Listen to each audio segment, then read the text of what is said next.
Hello everyone, I am Vikas here. Today we will learn photosynthesis in higher plants. So we are starting with C4 pathway, also called Hatch-Slack pathway. जो C4 pathway है इसको Hatch-Slack pathway भी बोल रहे हैं। Example क्या है जिन plants में Hatch-Slack pathway मिल रहा है उसके एग्जाम्पल हैं sugarcane, maize, sorghum, euphorbia, chenopodium. Plants that are adapted to dry tropical regions have C4 pathway. जो भी ड्राई ट्रॉपिकल रीजन्स में प्लांट मिलते हैं उनके अंदर C4 पाथवे मिलता है। These plants have C4 oxaloacetic acid as first CO2 fixation product। In plant के अंदर क्या है जो फर्स्ट प्रोडक्ट बनेगा वो 4 कार्बन प्रोडक्ट बनेगा।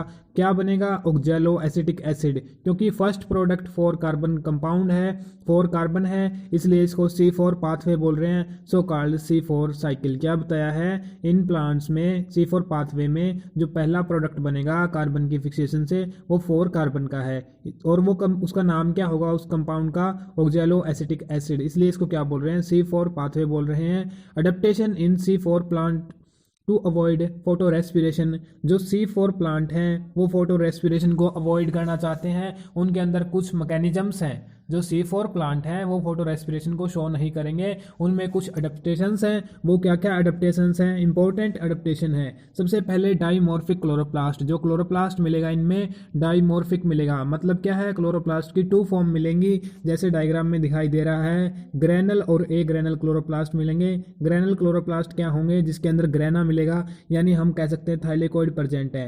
सेकंड ए ग्रेनल, ए का मतलब क्या है? एब्सेंट, और ग्रेनल जब क्या है? थाइलेकोइड यहाँ पे एब्सेंट है, उनको क्या बोलेंगे? ए ग्रेनल क्लोरोप्लास्ट बोलेंगे। जो ग्रेनल है वो कहाँ मिलेंगे? मेसोफिल सेल्स के अंदर मिलेंगे। और ए ग्रेनल कहाँ मिलेंगे? बंडल शीथ में मिलेंगे। और ग्रेनल क्लोरोप्लास्ट है, ग्रेनल क्लोरोप्लास्ट में क्या होगा?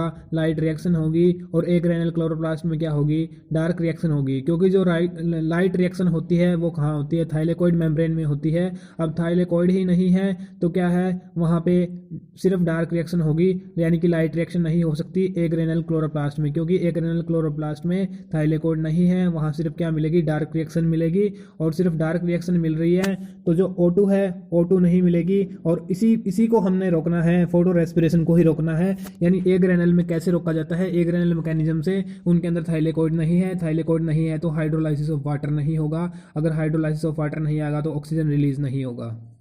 ठीक है, एक मैकेनिज्म तो ये बनता है। सेकंड क्या है? Kranz anatomy. इनके अंदर क्या मिलती है?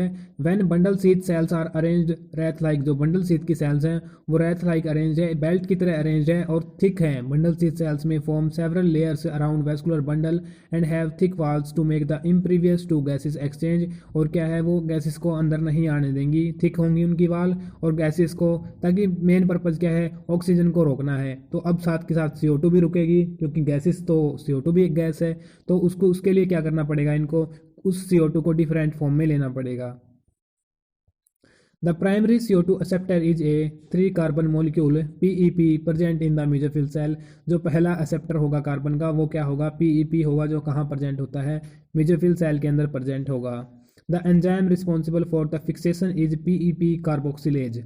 इसको पैपकेस भी बोलते हैं। फिक्सेशन कौन करेगा यहाँ पे? पैपकेस करेगा, पैप कार्बोक्सिलेज करेगा। Mesophyll cells lack rubisco enzyme. Mesophyll cells में रुबिस्को एंजाइम नहीं होता। ये इनके अंदर एडेप्टेशन है कि रुबिस्को एंजाइम नहीं होगा। अगर रुबिस्को एंजाइम नहीं होगा तो यहाँ पे कार्बन की, या फिर कह लो कार्बन या ऑक्सीजन, जो भी दोनों ही प्रॉपर्टी शो कर सकता है, दोनों के साथ बाइंड करने की एफिनिटी है रुबिस्को की, कार्बन के साथ भी ऑक्सीजन के साथ भी। तो यहाँ पे ये बाइंड नहीं करेगा। और वो बाइंडिंग कहाँ होगी? जो बंडल शीथ सेल्स हैं उनके अंदर होगी। C4 acid ऑक्जेलो acetic acid is formed in mesophyll cells. क्या बनेगा? ऑक्जेलो एसिटिक एसिड बनेगा। और कहाँ बनेगा वो? मेसोफिल सेल्स में। C4 एसिड यानी 4 कार्बन है इसके अंदर। It then form the aspartic acid और मैलिक एसिड। बाद में इसमें चेंज हो सकता है, एस्पेरेटिक एसिड और मैलिक एसिड में चेंज होगा मेसोफिल सेल के अंदर। Which is transported to the bundle sheath cell. जो कहाँ ट्रांसपोर्ट कर दिया जाएगा? बंडल शीथ सेल में ट्रांसपोर्ट कर दिया जाएगा। In bundle sheath these are broken to release a bundle sheet cell में, यानी कि हम क्या है CO2 को चोरी छुपे से लेके आए हैं। कैसे लेके आए हैं, उसको मैलिक एसिड की फॉर्म में लेके आए हैं। जैसे ही मैलिक एसिड बंडल शीट के अंदर आता है वो CO2 को रिलीज कर देता है और 3 कार्बन कंपाउंड खुद बच जाता है जो पायरुविक एसिड है। ठीक है, क्या बताया अभी तक हमने। सबसे पहले क्या होगा, जो CO2 है वो वाटर के साथ कंबाइन होगी, कार्बोनेट आयन बनाएंगे। कार्बोनेट आयन है जो उसको एक्सेप्ट करेगा, पैप है जो एक्सेप्ट करेगा पैप केज की हेल्प से, और एक्जेलिक एसिटिक एसिड बनेगा। एक्जेलिक एसिटिक एसिड किसमें कन्वर्ट होगा, मैलिक एसिड में कन्वर्ट होगा। मैलिक एसिड कहाँ आएगा, बंडल शीट तक आएगा। बंडल शीट में आने के बाद CO2 रिलीज कर देगा, और रिलीज करने के बाद क्या बनाएगा, वो पायरुविक एसिड बनाएगा। The 3 carbon molecule is transported back to mesophyll where it is again converted to PEP again. ठीक है, यानी जो 3 कार्बन मॉलिक्यूल है वो वापस से कहाँ, पैप की फॉर्मेशन कर देगा। The CO2 release in the bundle sheet cell enter the C3 pathway. जो CO2 रिलीज हुई है वो वापस से क्या करेगी, जो C3 पाथवे है वो कहाँ हो रहा है, बंडल शीट में हो रहा है। जो रुबिस्को एंजाइम है वो कहाँ है, बंडल शीट में प्रेजेंट है, ताकि क्या है यहीं पे सिर्फ यहीं पे एक्टिविटी हो सके। O2 आ नहीं सकती, सिर्फ CO2 आएगी, और CO2 आएगी तो कार्बन डाइऑक्साइड का फिक्सेशन होगा। बट लैक पेपकेज, यहाँ पे पेपकेज नहीं है क्योंकि यहाँ पे उसकी कोई नीड नहीं है पेपकेज की। पेपकेज किसको एक्सेप्ट कर रहा था, यहाँ पे जो मेसोफिल सेल्स थी वहाँ पे पेपकेज था, क्योंकि वहाँ पे फॉस्फोइनोल पायरुवेट था, वही CO2 को एक्सेप्ट कर रहा था। लेकिन यहाँ हमें क्या चलाना है, C3 पाथवे चलाना है, तो यहाँ पे RUBP होगा, रुबिस्को एंजाइम होगा। The basic pathway that result in the formation of sugar, the Calvin pathway is common to C3 and C4 plant. दोनों में ही क्या है, जो C3 पाथवे है दोनों में मिलता है, चाहे C3 प्लांट हो या C4 प्लांट हो। जो फूड बनता है मेनली C3 पाथवे से ही बनता है। ये तो अडेप्टेशन है कि उनके अंदर फोटो रेस्पिरेशन ना हो C4 प्लांट के अंदर। 12 extra ATP are use in C4 cycle. इस C4 साइकिल में 12 एक्स्ट्रा ATP यूज होते हैं, यानी जो C3 साइकिल है उसमें कितने यूज होते हैं, 18 यूज होते हैं। यानी टोटल ATP कितने लगेंगे, 12 इसमें एक्स्ट्रा लग रहे हैं, और टोटल ATP कितने हो जाएंगे, टोटल ATP का नंबर हो जाएगा 30 ATP। अगर साइकिल को ड्रॉ करें हम, सबसे पहले क्या दिखाएंगे हम, CO2 है। CO2 जैसे ही एंटर करती है मेसोफिल सेल में, वो वाटर के साथ बाइंड करेगी, वाटर से बाइंड करके क्या बनाएगी, कार्बोनेट आयन बनाएगी। कार्बोनेट आयन पहले H2CO3 बनेंगे, किस एंजाइम की हेल्प से बनेंगे, कार्बोनिक एनहाइड्रेज एंजाइम से बनेंगे, और इनका ब्रेकडाउन हो जाता है प्रोटॉन और HCO3 नेगेटिव के अंदर। फिर HCO3 नेगेटिव है, इसको कौन एक्सेप्ट करेगा, पैप है जो फॉस्फोइनोल पायरुवेट वो एक्सेप्ट करेगा, और ऑक्सैलो एसिटिक एसिड बनाएगा जो 4 कार्बन कंपाउंड है। क्योंकि पहला जो प्रोडक्ट बना है वो ऑक्सैलो एसिटिक है जो 4 कार्बन है, तो यही इसी वजह से इसका नाम C4 पाथवे या फिर C4 साइकिल है। ऑक्सैलिक एसिड किस में कन्वर्ट होगा, मैलिक एसिड में कन्वर्ट होगा। मैलिक एसिड किस में एंटर करेगा, बंडल शीट सेल में एंटर करेगा। यही मैलिक एसिड क्या लिया हुआ है, कार्बन डाइऑक्साइड को लिया हुआ है। कार्बन डाइऑक्साइड को रिलीज करके क्या किस में चेंज होगा, पायरुविक एसिड में चेंज होगा। पायरुविक एसिड वापस ट्रांसपोर्ट कर दिया जाएगा, और ATP का यूज करके यह क्या है, फॉस्फोइनोल पायरुवेट बनाएगा। एक ATP का यूज होता है, और लेकिन रिलीज क्या होते हैं, मोनोफॉस्फेट रिलीज होते हैं। यानी हम कह सकते हैं इस तरीके से इसने क्या है 2 ATP यूज कर ली है एक साइकिल के अंदर। और क्या है, जो हमने CO2 भेजा था वो क्या है, C3 पाथवे में एंटर करेगा। अभी तक यहाँ क्या है, जो CO2 है, CO2 का मॉलिक्यूल्स एक ही दिखाया था हमने, लेकिन एक्चुअल में क्या है, CO2 के मॉलिक्यूल्स जब 6 मॉलिक्यूल्स आएंगे तब जाके ग्लूकोज की फॉर्मेशन होगी। यानी इस साइकिल को हमें 6 बार चलाना पड़ेगा, और यानी जो ATP यूज एक्स्ट्रा लग रही थी 12 एक्स्ट्रा ATP लगेंगी। नेक्स्ट आते हैं कैम प्लांट्स।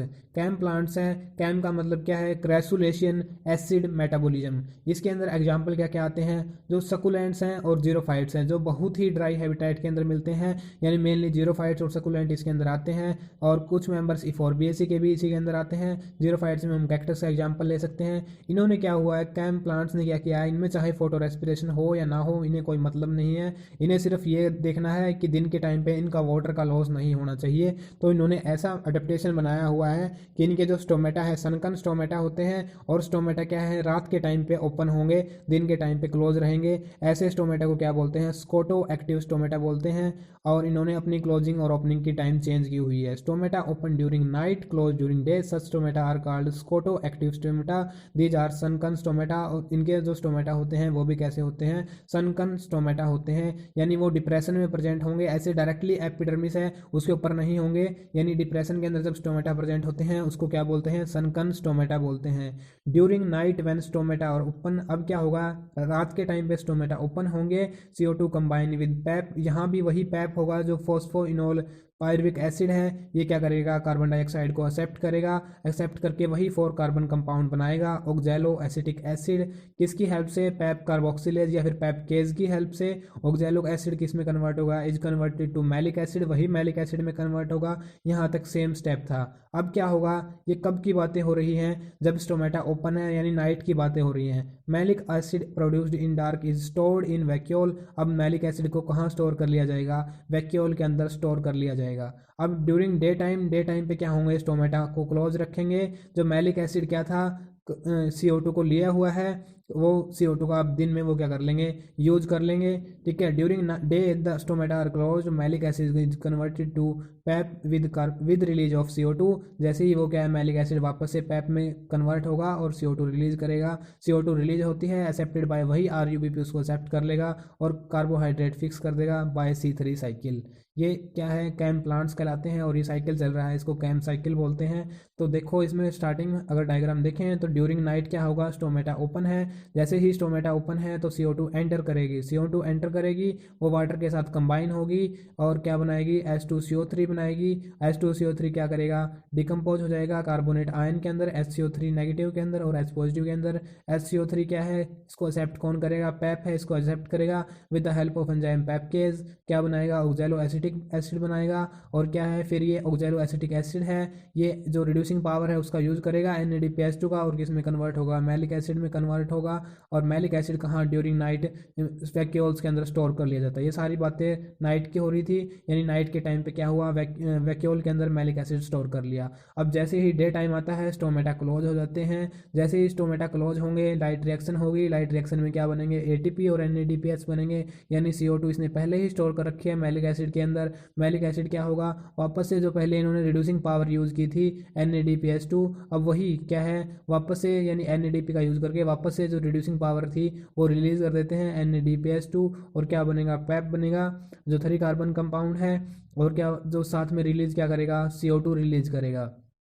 CO2 रिलीज करेगा, CO2 कहाँ जाएगी, C3 जो पाथवे है, कैल्विन साइकिल है, उसके अंदर जाएगी और इस तरीके से अपना फूड को क्या करेंगे, फिक्सेशन करेंगे। ये था CAM pathway. Thanks for watching and keep supporting me.